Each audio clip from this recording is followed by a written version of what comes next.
moving up a little bit to light heavyweight, Mm. Bivol against Beterbiev. How's that play I out? got I got Bivol outboxing.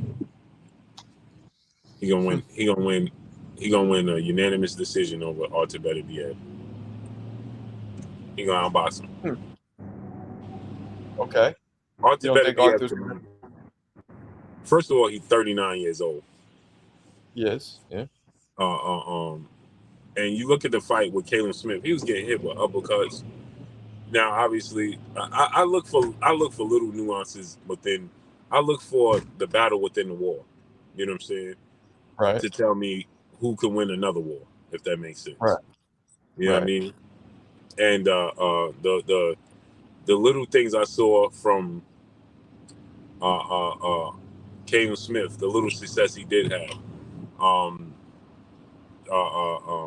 Marcus Brown, the little success he had, and he's been dropped a few times. Uh, Yeah. um, and Bivol is not going to be afraid of his power. He's not going to be fighting. He ain't coming in there and be nervous and jittery and But concerned with his power. once he feels it, he might.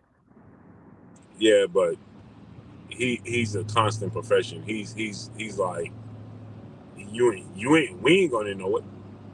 Right. Right. You know what I'm saying? Unless you drop him. You know what I mean? So he's just too fluid. His ring IQ is too high. He's more youthful. His hands are faster. He's a better pure boxer. Hmm. He has better footwork. He's just not gonna now again. Can he get clipped? But he's not gonna cooperate with Artur Beterbiev. When you watch Caleb Smith, he was cooperating, just sitting on the rope. When they was in the center of the ring, he wasn't active. One thing I'll say about Beterbiev is you talk about the battle within the war. I saw that he often will take a shot to get one in. To get one. Right, Right. exactly. Right. Because that's his way of closing the distance. Right. And Because that he don't have his footwork is not he has good foot placement. He right. don't have athletic feet. Right. But that sometimes gives his opponents a false sense of accomplishment, and then they start feeling themselves and and then before you know it, Exactly, and they go back to what I said with Devin and Shakur with Tank. Bivol is not going to do that. okay, you think he'll just keep his He, distance and yeah, he's too smart for that. I mean, he did that to Canelo, and I think Beterbiev hits harder than Canelo, and he was keeping he did not steer off his game plan against Canelo. He kept it real disciplined. Yep, and he did the same thing with Zordo. Mm-hmm. Zordo's big and powerful and strong. Uh-huh. He's mentally disciplined, Yeah, he so is. he's gonna stare clear. He's stare clear. You understand? He's not gonna give up his advantages. Now, is he perfect? No. And it's a boxing match, yes. And Artur Beterbiev is a professional, and he fights at a high level. So, is he gonna have opportunities? Of course, but I don't think he's ever gonna hit Bivol clean. Right. See, my problem is I haven't watched enough of Bivol. I've only seen him fight Canelo, and then so I don't really know. And there is a part of me too that wants to see that narrative play out of Beterbiev retiring undefeated, all knockouts. Like everybody wants to be a part of that. That's cool. Yeah, that's fun, but it ain't gonna happen. And yeah, I don't know. I want to watch more Bivol before I could kind of say what I think because I don't know enough about Bivol. Yeah, I watch a lot of Bivol, man. And, Yeah. I mean, I've been to a few of his fights. Do you think anybody? Joe Smith Okay. hit hard. He don't. He ain't gonna give you the opportunity. How about this? Benavidez moving up. Can he beat Beterbiev or Bivol? I think he could beat Beterbiev, and Bivol is tricky for me. You know how I feel about Benavidez. Now, Yeah, I don't know if that'll hold true at light heavyweight. I think it will, but you don't know. yeah, I don't know about that. I don't know about Bivol, man. Bivol is That dude is, I think he's special. I wasn't sold on him. I've been to a few fights, and then as time go on, I'm like, oh man, I see what this dude do. You know, in the beginning, it's like he seems vanilla. You know what I mean? Mm-hmm. Like he had the Andre Ward effect on me. How In so? the beginning of Andre Ward career, was like, you know, I always favorite Andre Durrell because he got more flash and more flair and he's more athletic and than Andre Ward. And then as Right. time go on, you see, oh, all right, I see why Andre Ward is special. You know what I mean? And Yeah. it's the same thing. And I'm not saying Bivol is Andre Ward, but I'm just talking about the situation in general. You Right. you, you see, I started to see it, and I'm like, okay, now I see why Bivol is special because I didn't see all the hype. I didn't see what everybody else saw. You know what I mean? But Yeah. then as time went on, I'm like, oh, okay, now I see what people are talking about. Yeah. I think the narrative is that because he beat Canelo, everybody now thinks he's the greatest thing since sliced bread. Right, and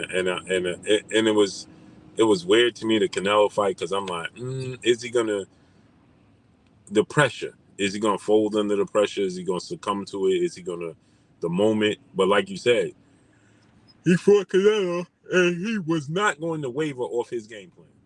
No. No. Even at times where you're like, "Yo, put your foot on the gas. You could maybe finish him." He just didn't do it. Nope. He like, nope. I'm just gonna. I'm not greedy. I'm good with winning. Yeah. Yeah. There's very few fighters that do that. Exactly, and that's why I say that Devin and Shakur could be Tank. They're not greedy. Right. They'll fight. They'll fight. The way that he fought Canelo is the way they'll fight Tank. All right, so the last thing before we get going, I want to ask you about the heavyweights. Uh, Does Ngannou, what percentage chance do you give Ngannou of actually beating Joshua? uh, 7. 7? Yeah, 93-7, man. You think he knocks him out? Do Joshua knock him out? Yeah. He might. He might. Okay. Okay. Uh, he's Anthony Joshua. First of all, the element of surprise is over. We know you can box, Right. so that's over. Right. And nobody's fighting Ngannou now half-assing. That's Right. not going to happen. That's over too. Yep. That's true. So now you're going to get the best version of every boxer, Mm-hmm. right? And you saw the amateurish mistakes he would make against Fury. Right. And Fury wasn't. Again, I hate to say that Fury wasn't committed because I don't know. You know what I'm saying? It seemed that way, though. I agree. It just seems that way. And again, Tyson Fury has a knack for fighting to level his competition.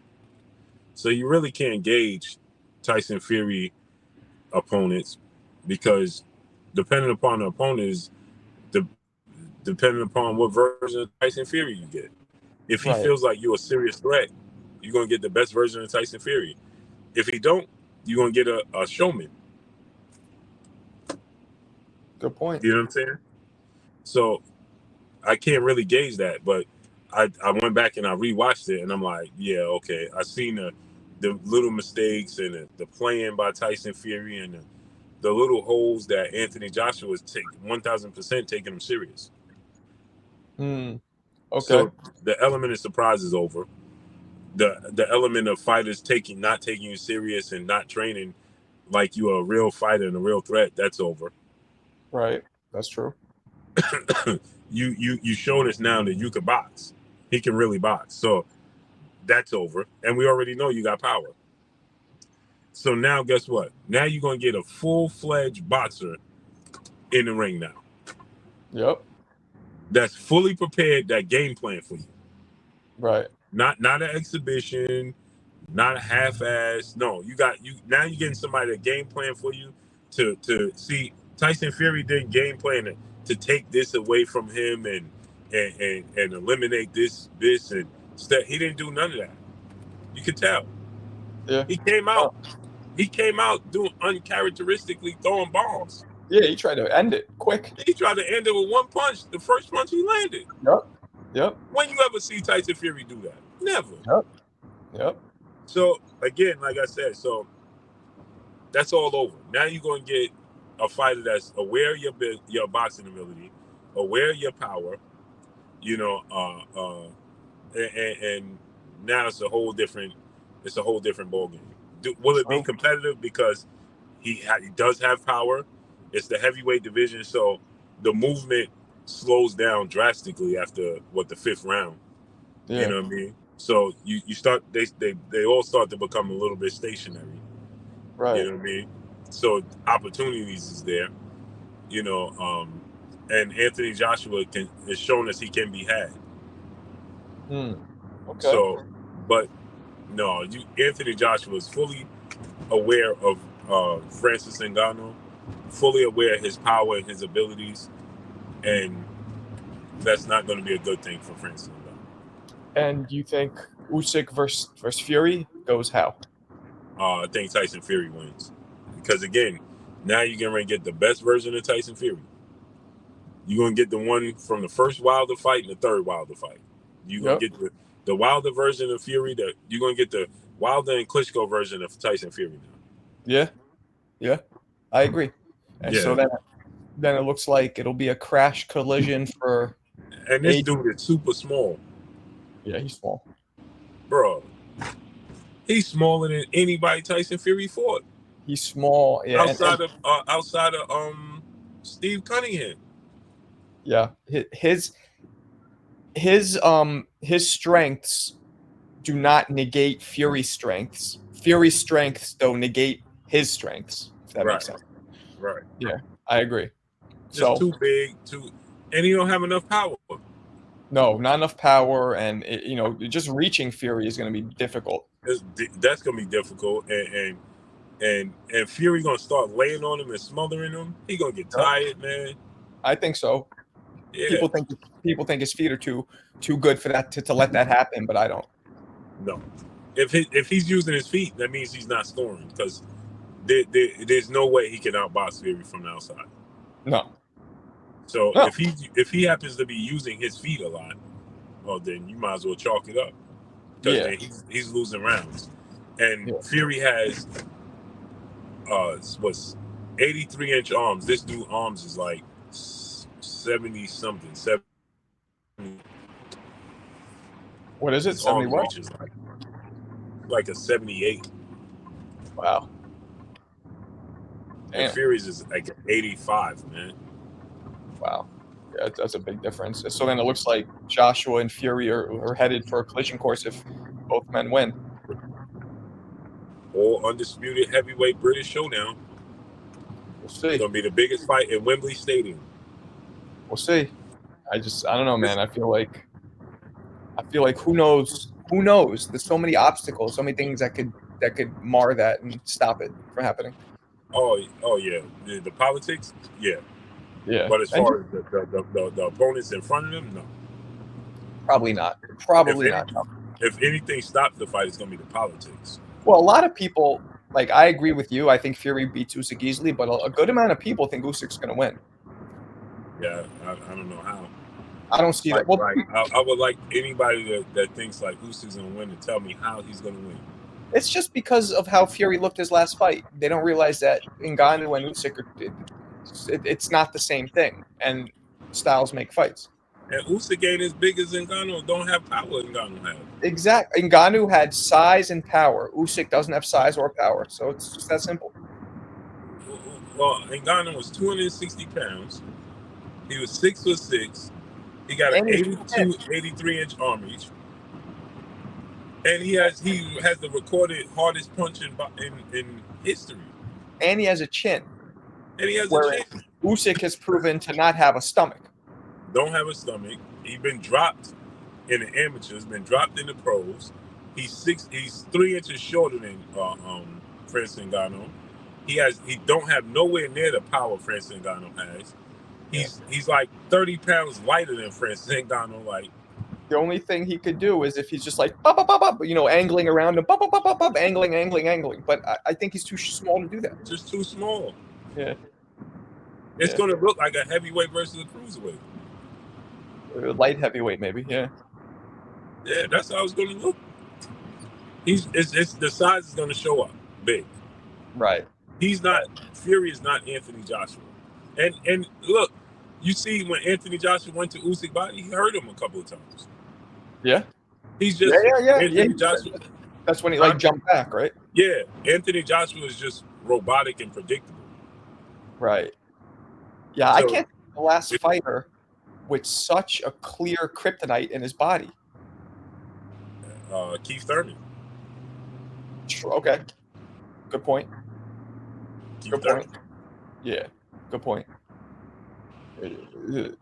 But yeah, he has such. I mean, for all the great things he does, his body definitely seems to be a bit of a weak spot. 1,000%.